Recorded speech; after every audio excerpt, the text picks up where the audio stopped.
Hey guys, Alicia here. In this video we are talking about analytics and we are specifically looking at acquisition, which is one of my favorite sections. My background is in advertising for, a corporate company. So we did a lot with that. As a blogger, you may only have a few different kind of ads that you run. You might not run any ads, but acquisition, no matter what you do, acquisition is good for you to know what it looks like. All right, for this, we are looking at my energyformoms.com blog, which was like my fun mom blog from last year. And most of the activity was between June and October, so that's what I've got here. You can see where there are a couple things that I got, spikes in traffic. So I want to look at this. I got 43% of my traffic was from social, 32% was direct, so I did have quite a few friends or potentially in an email. I don't know, I was telling people about my site and they would just go type it in.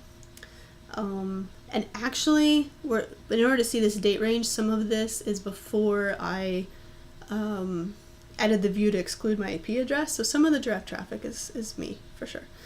Alright, referral, organic. Alright, so let's dial into this. I'm going to go ahead and go to all traffic and go to channels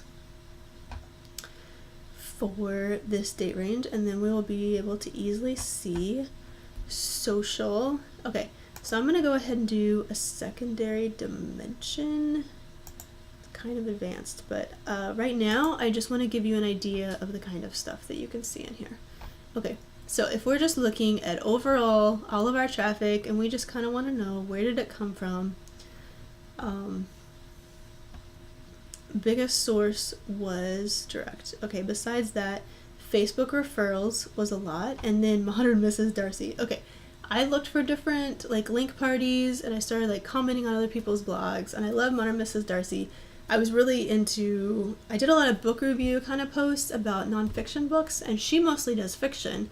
But she talks some about nonfiction, and she had these fun link ups, once a month where you could post a link to your list of books that you read, which was really fun. And so I did that for a few months, and you can see that's where I got the spikes in traffic, because she gets so much traffic that it came over to my site. And that's a good lesson in a lot of things. Link party kind of thing can be a fun way to get exposure, but don't do anything like that purely just to get the bigger traffic numbers, because you're not necessarily going to convert those people the most. You're likely going to get a high bounce rate.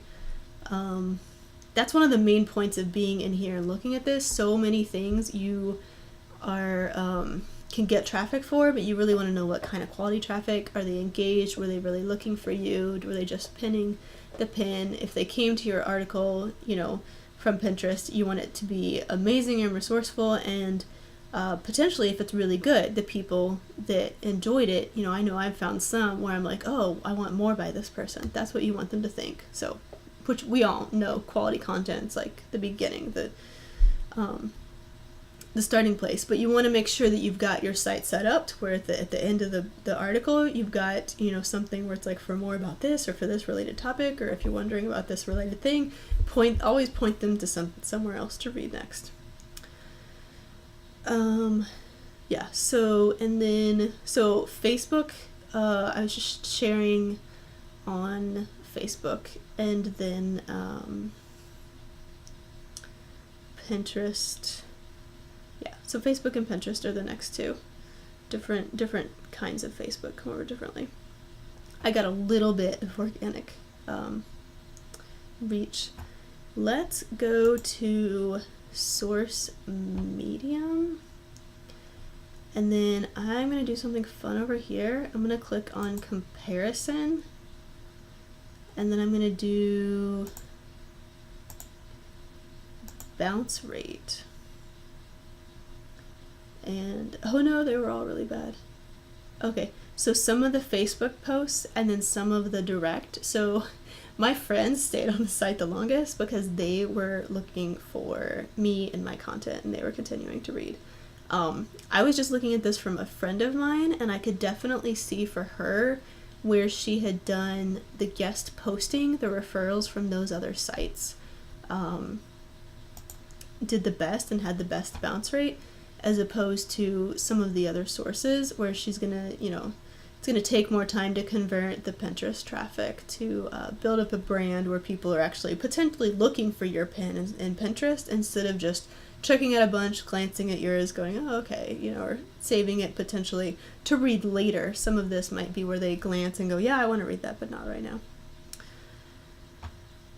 All right, so here are all the referral sources. So if you want to know places that sent you traffic, and for mine, I just have the one. But again, I was just looking at a friend's, and she had several. She had like 4 or 5 other different sites where she had done guest posts, and so then she could see if you have that, if you've been on other people's sites. I did some, I guess it was before this time period. I guess I should have included May. I think in May I did some where I went and just commented on other blogs, and then, or it might be below, it might be in the next group of results. Not a lot. I got a little bit of traffic. So with analytics, the first big piece of this is being able to just see not just how much traffic you got, but it's so much more than that. It's seeing the quality of traffic and how interested people were in your content. And then being able to make adjustments to that. And maybe it's doing more posting on Facebook, or maybe it's more seeing that people who, something else for her with her emails. When people came from her emails that she sent, they read longer, which makes sense. Those are people that had opted in, to hear from her. Let me see. I did not have AdWords set up. Let's look at channels.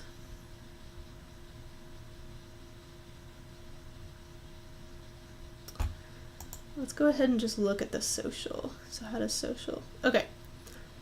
So I started with Facebook and posting a lot on Facebook, and then I started to figure out Pinterest after that. And so you can see I had a lot of traffic from Facebook. Oh, here we go. We're about to talk about behavior. So let's look at destination page. Okay. So if I add this secondary dimension, it's going to tell me for the different social networks, what were the biggest landing pages. Okay, so from Facebook, we've got quite a few people just seeing where I'd put on Facebook, what my blog was, seeing the link to my blog and following that. Oh, here we go. This is cool. Okay, you see this right here? So for people, say I'm like in Facebook groups and I'm like talking and chatting and getting to know people, and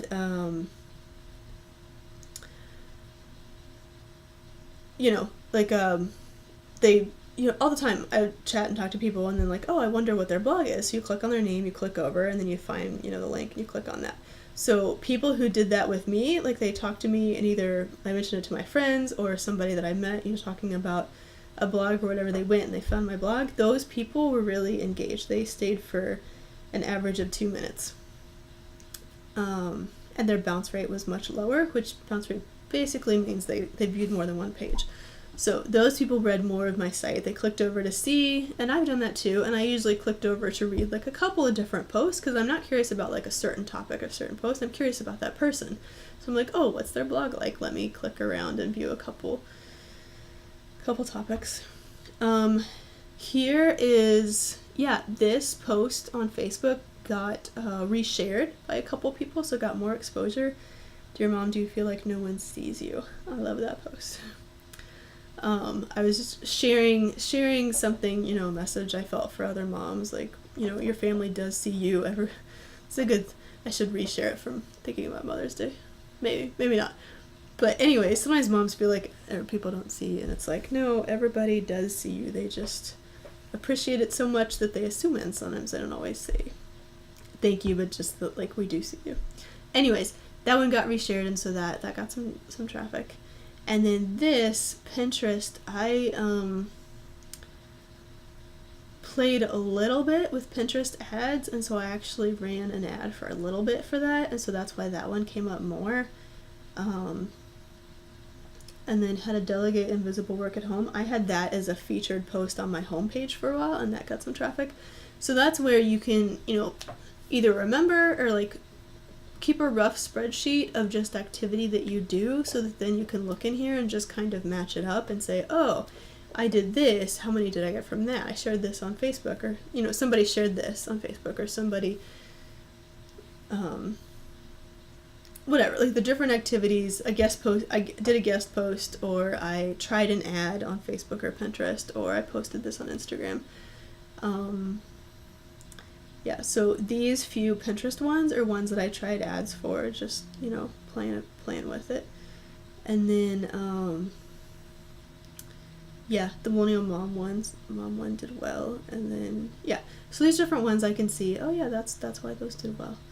So the secondary dimension is really fun, because that just gives you a nice combination of,